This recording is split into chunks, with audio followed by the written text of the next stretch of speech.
बहुत समय पहले की बात है। एक छोटे से गांव में एक अमीर व्यापारी और एक गरीब मजदूर रहते थे। अमीर का नाम रामलाल था और गरीब का नाम श्यामू था। दोनों का घर पास पास ही था, लेकिन उनकी जिंदगी में जमीन आसमान का फर्क था।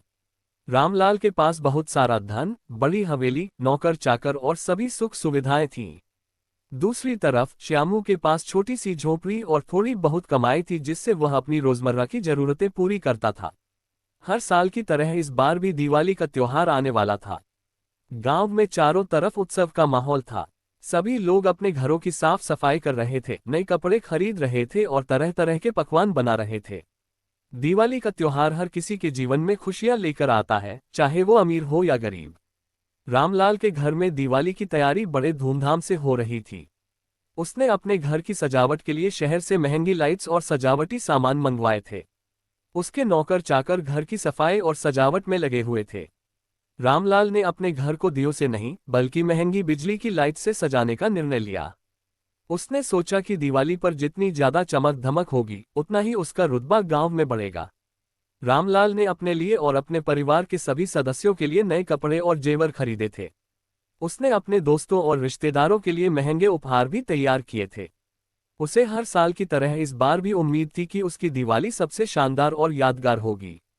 वहीं दूसरी ओर श्यामू के पास इतने पैसे नहीं थे कि वह अपने घर को महंगे सामान से सजा सके। उसके पास मुश्किल से इतने पैसे थे कि वह अपने परिवार के लिए खाने पीने का इंतजाम कर सके। लेकिन श्यामू का मन बहुत बड़ा था। उसने सोचा कि भले ही उसके पास पैसा नहीं है, लेकिन वह अपनी मेहनत और प्यार से दिवाली मनाएगा। श्यामू ने अपनी झोपड़ी की सफाई की, कुछ देसी दिए खरीदे और अपनी पत्नी के साथ मिलकर उन्हें तेल से भर दिया। उसके बच्चे भी इस तैयारी में बहुत खुश थे। उन्हें पता था कि उनके पास महंगे कपड़े या मिठाइयां नहीं होंगी, लेकिन वे फिर भी इस त्योहार को खुशी और प्रेम के साथ मनाने वाले थे। दिवाली की रात आ गई।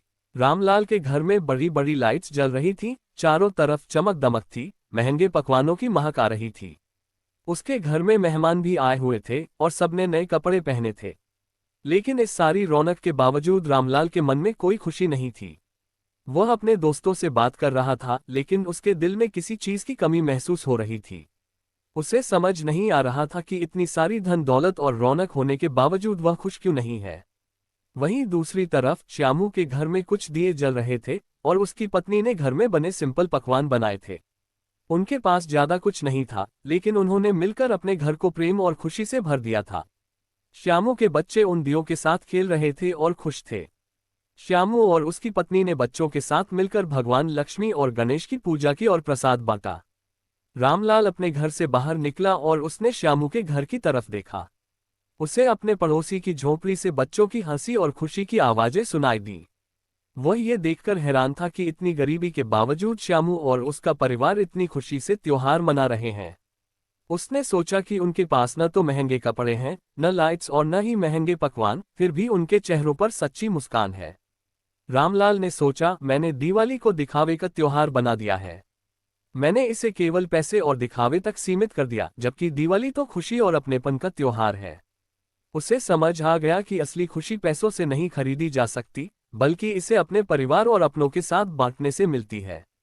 अगले दिन रामलाल श्यामू के घर गया और उसे सच्चे मन से दिवाली की बधाई दी।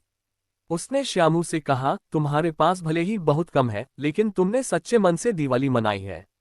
तुमने मुझे ये सिखाया कि असली खुशी पैसों से नहीं, बल्कि प्रेम और अपनापन बांटने से मिलती है। रामलाल ने श्यामू के परिवार को अपने घर बुलाया और सभी को मिठाइयां और उपहार दिए। उसने अपने नौकरों को भी अपने साथ दिवाली का त्योहार मनाने का अवसर दिया और पहली बार दिवाली का असली अर्थ समझा। उसने ये जान लिया था कि दिवाली की असली चमक धमक बाहर से नहीं, बल्कि दिल से आती है।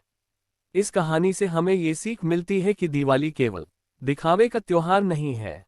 असली खुशी पैसों से नहीं, बल्कि अपनेपन, प्रेम और सादगी से आती है। त्योहार का असली मतलब खुशियों को बांटना और अपनों के साथ समय बिताना है।